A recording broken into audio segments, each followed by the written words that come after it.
있나이다. 아멘. 여러분, 사춘기 기억나십니까? 사춘기. 아이들이 10대가 되면은 사춘기를 맞이합니다. 그 사춘기가 되면은 참 많은 생각을 하게 됩니다. 대표적인 것이 당연히 이성에 관한 생각입니다. 이 사춘이라는 그 단어 자체가 생각할 사 그리고 봄춘자를 쓰는데요. 이 봄춘이라는 단어가 성이라는 뜻이 있습니다. 그래서 성에 관한 관심, 생각을 하는 때가 바로 사춘기입니다. 그런데 여러분들도 경험하셨겠지만은 이 사춘기가 되면은 이성만이 아니라 또 다른 많은 생각들을 하게 되는데 그 생각 중에 대표적인 것이 죽음이 아닌가 하는 생각이 듭니다. 아이 때는 몰랐던 여러 가지의 삶의 부분 중 죽음이라는 문제가 현실적으로 다가와서 죽음이 뭘까? 죽으면 어떨까? 어떤 기분일까? 생각하게 되는 때가 이제는 철이 드는 바로 그때라는 겁니다. 어른이 되는 증거가 아닌가 하는 생각이 들어요. 사춘기 자녀가 외계인이다 하는 말은 들으셨을 겁니다. 도무지 이해하기 힘들다, 알기 어렵다라는 표현이지만 가만히 생각해 보면은 저와 여러분 다 아는 이야기입니다. 그렇지 않습니까? 우리 중에 어느 누구 하나라도 사춘기를 겪지 않고 지금 이 시간, 이 자리에 온 분은 없으리라고 생각이 됩니다. 그렇기 때문에 이 사춘기라는 것은 당연하고 그 당연하게 겪었던 과정 속에서 삶이라는 여정 가운데 죽음이라는 것을 생각한다 하는 것도 어쩌면 이상한 일은 아닌 것 같습니다. 저도 한동안 이 죽음에 대해서 참 많이 생각해 본 것 같습니다. 뭘까? 경험해 보지 못했으니까 뭘까라는 질문에서부터 시작을 해서 어떤 것일까 고민을 했던 적이 참 많이 있었습니다. 물론 교회에서 배우고 자랐기 때문에 죽음 이후에 생명이 있다는 것, 그것이 영생이라는 것과 죽음이 다가 아니라는 것을 듣고 알았지만 경험해 보지 못한 것이기 때문에 헤어짐과 슬픔에 관해서 고민한 밤도 많았다는 거예요. 한참을 생각하면서 스르르 잠이 든 때가 한두 밤이 아니었던 걸로 기억이 납니다. 그런데 여러분, 어느 순간서부터 이 죽음에 대한 관심과 생각이 사라졌습니다. 언제부터인지는 기억이 나지 않습니다. 그러나 돌아보면은 아마 삶에 대한 생각이 사고를 지배하는 바로 그때부터 죽음이라는 것은 어디엔가 묻히고 그 이후로는 살아가는데 급급했던 것 같아요. 살아가는데. 아니, 삶에 대한 생각이라고 표현했지만은 사실은 생활하는데 바빴던 겁니다. 뭐를 할까? 뭐가 될까? 어떻게 살까? 무엇을 이룰까? 현실적인 고민과 생각이 아직은 막연한 죽음에 대한 생각보다 많아지면서 더 이상 죽음이라는 것은 관심 밖의 것이 되고 말았더랬습니다. 그렇게 50이 되었던 겁니다. 그런데 여러분, 요즘 들어서 이 죽음이라는 것이 불쑥 생각을 비집고 들어왔습니다. 분주한 삶이라는 것이 급격히 중단되면서부터 더불어서 죽음이 주위의 현실이 되면서부터 다시 그 어릴 적 고민했던 죽음에 대한 생각, 고찰, 묵상이 부쩍 마음에 가까이 다가왔다는 거예요. 나이도 들어서 그런 것 같기도 합니다. 송구스럽지만은 저도 인생의 반환점을 돌아도 한참 돌았잖아요. 많이 생각해 보니까 앞으로 삶을 얼마나 살까? 정말 죄송합니다. 20년? 30년? 출발점보다는 종착점에 가깝다 하는 것은 확실한 사실인 것 같아요. 그러다 보니까 이 죽음이라는 것이 현실이 되어 갑니다. 아니, 그것만이 아니라 주위에 코비드-19으로 인해서 가족들이, 이웃들이 돌아가셨다 하는 이야기를 심심찮게 들으면서 죽음이라는 것이 피부로 느껴져서 그런지도 모르겠습니다. 미국에서만 14만 명 이상이 죽었다 그래요. 뉴저지에 16,000명 이상의 사망자가 나왔습니다. 그러다 보니까 저희 교우들 가운데는 없지만은 여러 친구들의 목사님의 교회와 또 아는 분들의 가족과 지인들이 그 숫자에 포함되어 있기 때문에 이런 이야기들을 들으면서 더욱더 죽음이라는 것, 이 죽음에 대해서 생각하게 되고 죽음에 대해서 관심을 가지지 않을 수가 없게 되었습니다. 어떤 모습이든 그 죽음이 언제든 참 우리를 고민하게 만드는 문제가 아닐 수가 없더라는 거예요. 죄가 들어온 그 순간에서부터 우리는 죽음 앞에 서게 되었고 우리도 결국 주님이 오시기 전까지는 주님 오신다면은 물론 우리가 죽음을 맛보지 않고 그 심판대 앞에 서겠지만은 주님 오실 때까지는 이 죽음이라는 것이 모든 사람들에게 문제가 되는데 이 문제를 어떻게 풀까? 문제 그러는데 문제는 풀어야 되는 거 아닙니까? 그 답이요. 바로 오늘 본문에 나옵니다. 본문에도 죽음 앞에 서 있는 사람들이 등장합니다. 그들은 바로 나사로의 가족입니다. 베다니 마을의 나사로, 예수님께서 사랑했던 형제였습니다. 그 나사로가 병이 들었을 때 나사로의 누이들이었던 마르다와 마리아가 예수님께 사람들을 보내었습니다. 요한복음 11장 3절 말씀에 보니까 이에 그 누이들이 예수께 사람을 보내어 이르되 주여 보시옵소서 사랑하시는 자가 병들었나이다. 예수님께서 이미 많은 사람들을 낫게 하시고 고치셨기 때문에 예수님만 오시면 이 소식을 듣고 예수님께서 베다니에 오셔서 나사로의 병을 고쳐주실 것을 확신하고 사람들을 보내었던 겁니다. 마침 예수님이 멀리 계신 것도 아니었어요. 예루살렘에 계셨는데 그 예수님이 계시던 곳에서 베다니까지는 불과 오리쯤 되었다라고 이야기합니다. 오리가 얼마나 뭐냐? 심리가 4km다 그러죠. 그러면 오리면 반입니다. 2km입니다. 킬로미터가 익숙치 않으면요, 마일로 하시면은 약 1.5마일 정도? 1.5마일도 안 돼요. 굉장히 가까운 거리입니다. 걸어가더라도 30분이면 갈 수 있는 거리입니다. 30분이면 갈 수 있는 거리예요. 그러나 여러분 웬일인지 예수님은 이틀이나 계시던 곳에서 머무셨고 베다니로 가자 하셨을 때도 바로 가신 것이 아닌 것 같아 보여요. 베다니에 도착했을 때 이미 나사로가 죽어서 장사된 지 나흘이나 지난 시점이었다라고 하지 않습니까? 이틀 지나서 출발했는데 나사로가 죽은 지 나흘이나 된 겁니다. 30분 만에 갈 수 있는 곳을 4일이나 걸려서 가신 상황이라는 거예요. 오늘 저희가 나누었던 본문은 바로 거기서 시작합니다. 언제나 바지런한 마르다가 예수님을 만나러 나왔습니다. 주께서 여기 계셨더라면 내 오라비가 죽지 아니하였겠나이다. 잘 모르겠습니다. 사람들이 왔을 때 바로 예수님께서 베다니로 가셨다 해도 나사로가 살아있을 때 도착하셨을까 아니었을까? 이틀을 더 있다가 가셨는데 무덤에 묻힌 지 나흘이나 되었다고 하니까 계산적으로 어떻게 될런지 잘 알 수는 없습니다.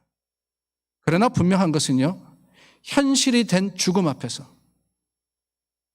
형제가 죽었어요. 그 죽음 앞에서 마르다가 어떻게 고백하느냐, 바로 이겁니다. 나는 이제라도 주께서 무엇이든지 하나님께 구하시는 것을 하나님이 주실 줄을 알고 있습니다. 마르다가 고백합니다. 이제라도 주께서 무엇이든지 하나님께 구하시는 것을 하나님이 주실 줄을 아나이다. 믿음의 고백이었어요. 믿음의 고백입니다. 한마디 한마디가 예수님을 의지하고 그의 능력을 확신하는 믿음의 고백이 아닐 수가 없었습니다. 저는요, 우리 모두 이 마르다와 같은 믿음을 소유하기를 원합니다. 맞아요. 이때 아멘 하시는 거예요. 그런 믿음을 소유해야 합니다. 어떤 문제 앞에서든지 주님께서 무엇이든지 주실 것, 주님께서 원하신다면 이루실 것을 확신하고 믿는다면 무엇을 두려워하고 무엇이 문제이겠습니까? 우리 신앙은요, 이런 고백 위에 세워져야 되는 거예요. 기도할 때도 그렇습니다. 우리에게 환난과 근심이 없어서가 아닙니다. 원치 않는 아픔과 어려움과 마음이 상할 때 주님, 지금이라도 내가 구하는 것을 들으시고 주님께서 허락하시면 나음을 얻고 해결되고 이루어질 것을 믿습니다. 아멘. 이런 기도가 우리 입술에서 드려진다면은 하나님께서 그 기도를 기뻐 받으시고 기도의 제목대로 응답하실 것이라는 거예요. 그런데 여러분, 이상합니다. 이 마르다의 믿음의 고백과 23절에 내 오라비가 다시 살아나리라, 예수님의 선포, 그리고 이어지는 대화 속에 뭔가 초점이 맞지 않습니다. 뭔가 초점이 맞지 않아요. 예수님이 의도하시고 계획하시는 것과 마르다가 기대하는 것 같지 않아 보입니다. 대화가 오가는데요, 예수님과 마르다가 딴 말을 하고 있더라는 거예요. 딴 말을 하고 있는 겁니다. 아니, 심지어 예수님께서 나사로를 다시 살리시는데 오늘 본문을 지나서 한참 지나서 43절과 44절에 그 기록이 나옵니다. 나사로야 나오라. 나사로가 배로 온몸을 감고 수건을 덮은 채 나오길래 예수님께서 풀어놓아 다니게 하라라고 말씀하시는데 이것도 예사롭지 않아요. 11장 전체가 나사로의 죽음과 부활에 관한 내용인데 정작 나사로가 살아난 것에 대해서는 딱 2절, 그것도 자세하지 않습니다. 살아났는데 and then what? 어떻게 되었나? 아니, 살아났으면은 나사로가 감사하다고 예수님 앞에 나와서 찬양을 했다든가 아니면 어떻게 살았다가 어떻게 지냈다, 분명히 죽기는 죽었고 그 죽은 것에 대해서 성경이 기록하고 있고 살아났다라면은 여기에 대해서 자세하게, 그것이 중심이라면은, 주제라면은 이 죽음과 부활에 대해서 아니, 이것보다는 조금 더 자세하게 기록을 했어야 할 것 같은데 그렇지 않더라는 거예요. 요한복음 12장에 다음 장입니다. 살아난 나사로가 예수님과 함께 있었다. 대제사장이 예수님과 나사로까지 죽이려고 했다. 이게 다예요. 이 정도만. 그것도 다른 복음서에는 이 사건에 대한 언급이 전혀 없습니다. 아니, 심지어 성경의 다른 책에도 나사로라는 이름이 나오지 않아요. 이 말씀 드리면 마음에, 아니, 나사로라는 이름 하나 더 있는데 거지 나사로. 그 나사로는 이 나사로가 아니에요. 마르다와 마리아의 형제 나사로에 대한 기록, 그의 죽음과 살아남에 대한 기록은 요한복음 11장 바로 여기뿐입니다. 아니, 왜 그랬을까? 예수님께서, 아니, 성경의 말씀이 오늘 저와 여러분들에게 가르치고자 했던, 예수님께서 마리아에게 깨닫기를 원하셨던 그 교훈은 단순하게 죽음과 살아남에 관한 것은 아니지 않을까라는 생각이 들더라는 거예요. 마르다의 고백과 예수님의 다시 살리라 하는 말씀은 또 다른 의미가 있는 것이 아닌가 생각되지 않을 수가 없습니다. 그 의미를 찾기 위해서 우리가 먼저 볼 것은 마르다의 고백입니다. 다시 21절을 보시기를 바라요. 주께서 여기 계셨더라면 내 오라버니가 죽지 아니하였겠나이다. 주께서 여기 계셨더라면 어떤 고백입니까? 과거에 중심한 고백입니다. 며칠 전에, 나흘 전에, 나사로가 죽기 전에, 이 일이 일어나기 전에 예수님께서 오셨더라면, 예수님이 예루살렘이 아니라 베다니에 계셨더라면 병이 낫고 죽지 않았을 겁니다.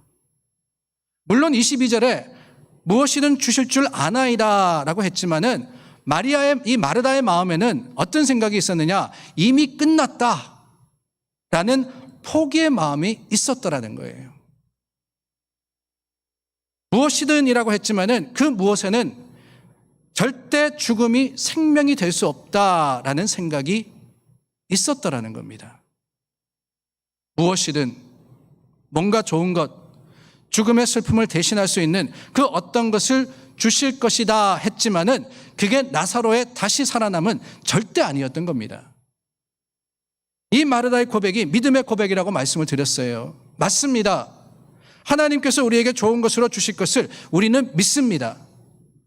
그러나 여러분, 그 믿음의 고백이 혹시 마르다와 같이 과거의 열매인 아쉬움으로 가득한 고백은 아닌지요? 여기 계셨더라면, 이 더라면 하는 말은 후회이며 불만입니다. 그렇지 않습니까, 여러분? 원했던 것이 있었다는 거예요. 내가 기대하는 것이 있었습니다. 그런데 그대로 되지 않았다는 거예요. 되지 않았다는 겁니다. 현실이 아니라는 것이에요. 마르다가 원했던 것은 나사로가 죽었다 살아나는 것이 아니었습니다. 나사로가 죽었다 살아나는 것이 그가 원했던 게 아니에요. 지금 마르다가 예수님께 하는 말은, 내가 원했던 것은 예수님께서 우리가 사람을 보내셨을 때 즉각 오셔가지고 나흘 전에 아직 죽지 않는 나사로에게 안수를 하시든 선포를 하시든 그 병을 쫓아내시고 낫게 하시는 바로 그겁니다. 바로 그겁니다. 나흘 전에 예수님께서 여기 계셨어야죠. 내가 원할 때 예수님께서 오셨어야죠. 마리아, 뭐든지 좋은 것 주실 줄 믿습니다 라고 했지만 사실은요, 내 생각, 내 뜻대로 되지 않았습니다. 어떻게 하시렵니까? 이거라는 거예요.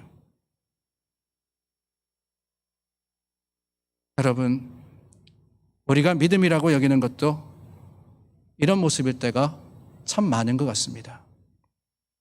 하나님께 나와 기도하며 간구하는데 그 바람을 가만히 보면은 하나님께서 내가 원하는 것, 내 생각대로 이루어 주시옵소서 할 때가 많다는 거예요. 하나님의 뜻이 중요한 것이 아닙니다.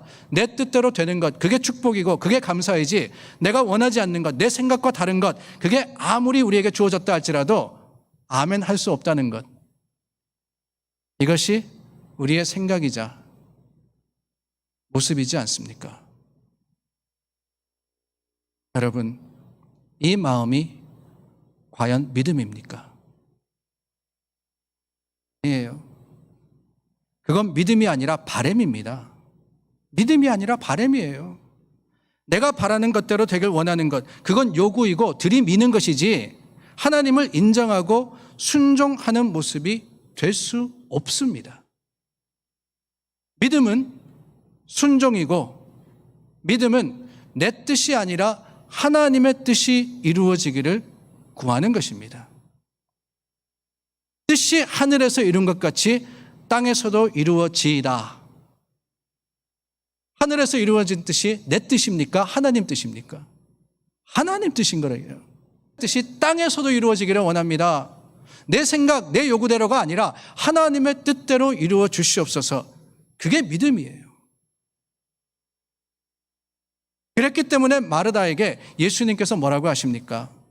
네가 원하는 것이 아니라 내가 원하는 것, 내 오라비가 다시 살리라. 내 오라비가 다시 살리라. 그런데 여러분, 그 예수님의 선포의 말씀 앞에 마르다가 뭐라고 고백합니까? 마지막 날 부활에는 다시 살 줄을 내가 아나이다. 이것도 신앙의 고백이긴 해요. 그죠? 부활이 있습니다. 지금 죽어도 언젠가 주님의 날에는 다 부활할 것 믿습니다. 이것만 해도 대단한 믿음인 것 같습니다.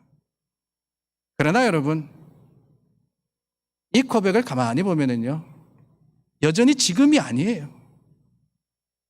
언젠가 하나님께서 주시겠죠. 언젠가 되겠죠. 앞으로 일어날 일에 집중을 하는 겁니다. 이것도 문제예요. 지금이 아니지만은 앞으로 우리 신앙생활 속에서 그런 이야기 할 때가 얼마나 많습니까? 앞으로 열심히 할 거고, 앞으로 신앙생활 잘할 거고, 앞으로 많이 드릴 거고, 앞으로 하나님의 뜻대로 행할 겁니다. 여러분, 앞으로는요, 결코 오늘이 되질 않더라고요. 언젠가는 지금이 될 수가 없습니다. 이 마르다의 믿음의 고백, 과거, 후회에 얽매여 있다가는 이제는 그냥 앞으로를 바라보는 데서 그치고 말아요. 그럴 때 예수님께서 뭐라고 하십니까? 나는 부활이요 생명이니 나를 믿는 자는 죽어도 살겠고 무릇 살아서 나를 믿는 자는 영원히 죽지 아니하리니 이것을 네가 믿느냐? 영어 성경에 보면은 I am the resurrection and the life. He who believes in me will live even though he dies. And whoever lives and believes in me will never die. Do you believe this? 영어에는 시자라는 게 있지 않습니까? 한국말에는 잘 드러나 있지 않지만은 영어에 보면은 예수님께서 뭐라 그러느냐? I am. 지금이라는 거예요. 앞으로 살리실 사람도 아닙니다. 살리실 분도 아니고 과거에만 힘을 가지신 분이 아니라 지금 I am the resurrection and the life. 그리고는 마르다에게 묻습니다. Do you believe this? Do you라는 것도 현재예요. 지금 믿느냐 하는 겁니다. 죽어도 살겠고 영원히 죽지 아니하리라. 미래도 아니고 과거도 아니며 지금 right now 오늘 고백하는 자에게 영원한 생명이 있을 것이다 라고 말씀을 하시는 거예요. 아니, 나사로가 죽었기 때문에 일어난 일입니다. 그런데 예수님의 말씀을 가만히 보세요. 살아서 믿는 자는 영원히 죽지 아니하리니. 살아서 믿는 자는 영원히 죽지 아니하리니. 나사로도 믿었습니다. 그런데 죽었어요. 죽지 아니하리니 라고 하셨는데 말입니다. 믿는 자는 죽어도 살겠고 나사로의 부활을 예언하시는 말씀인가요? 아닙니다, 여러분. 믿는 자는 부활하리라, 다시 살리라 하시는 말씀이 아니에요. He who believes in me will never die, will live even though he dies. 죽지만 죽을 수밖에 없다는 거예요. 병들어 죽든지 사고로 죽든지 자연사에서 죽든지 죽음은 우리 모든 사람들에게 주어진 겁니다. 어느 누구도 피할 수 없어요. 나사로도 죽었습니다. 예수님께서 다시 살리셨지만 또 죽었어요. 그죠? 나사로가 지금 살아있습니까? 또 죽었잖아요. 성경의 기록은 없지만 짐작해보건대 또 죽었어요. 아직 살아있는 게 아니기 때문에 부활했지만 죽었음이 분명합니다. 그러나 여러분, 죽었다 사는 게 그게 문제가 아니라 믿으면 죽어도 산다. 믿으면 죽어도 산다. 이 예수님의 말씀 속에는 죽음과 삶이 공존하는 겁니다. 죽음과 삶이 함께 있는 거예요. 과거와 미래가 따로 떨어져 있는 것이 아니라 현재 공존하듯이 죽음과 삶이라는 것이 우리가 생각하듯이 숨이 있으면 살아있는 것이고 숨이 끊어지면 죽는 것이 아니라 그게 아닙니다. 예수님이 말씀하시는 그 죽음과 삶이라는 것은 우리 육체에 숨이 있느냐 없느냐 이 기준으로서 삶과 죽음을 갈라놓는 것이 아니라 도대체 어떤 의미냐? 예수님은 사람이 죽고 사는 것, 그것은 믿음의 문제다라고 하시는 거예요. 믿음의 문제다. 나사로가 죽었다고, 며칠이 지났다고, 그게 예수님께 문제가 되겠습니까? 하나님이 뜻하시면 살리시기도 죽이시기도 하실 수 있지 않겠어요? 죽음이라는 것을 가지고 계셨더라면, 아니 마지막 날에 그게 중요한 것이 아니라는 말입니다. 무소부지의 하나님이시며 마지막 날을 정하시는 하나님이신데 내가 과거 미래를 따지고 계산한다고 그게 무슨 상관이 있습니까? 예수님께서 이 마르다에게 하시는 말씀은 그런 것들은 중요한 게 아니라는 거예요. 그런 것들은 중요한 게 아니라는 겁니다. 다만 중요한 것은 26절입니다. 네가 믿느냐? 네가 믿느냐? 뭘 믿어요? 25절과 26절에서 예수님께서 믿느냐라고 물으시는 것은 부활, 생명, 영원히 죽지 않는 것, 이게 아니에요. 여러분 오해하지 마시기를 바랍니다. 이 나사로의 사건을 통해서 우리가 너무나도 잘 알고 있는 이 말씀을 통해서 죽고 살고, 아니 예수님께서 병 고치시고 낫게 하시고, 이런 것들은 대수가 아니에요. 예수님께서 물으시는 네가 믿느냐 하는 것은, 잘 보세요. 나를 믿는 자, 예수 그리스도를 믿는 자, 뭐라고 믿습니까? 예수님께서 부활이고 생명임을 믿는 것, 바로 그게 관건이다라고 말씀을 하시는 겁니다.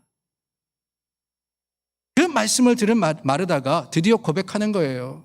주여 그러하여다. 주는 그리스도시요 세상에 오시는 하나님의 아들이신 줄 내가 믿나이다. 예수님께서 네가 믿느냐 그 질문 앞에서 마르다가 드디어 깨달은 겁니다. 내 오라버니가 사느냐 죽느냐 이게 중요한 게 아니고, 나흘이 지났느냐 아니면 바로냐 이것도 중요한 것이 아니며, 썩었느냐 아니냐 문제가 될 수 없습니다. 다만 관건은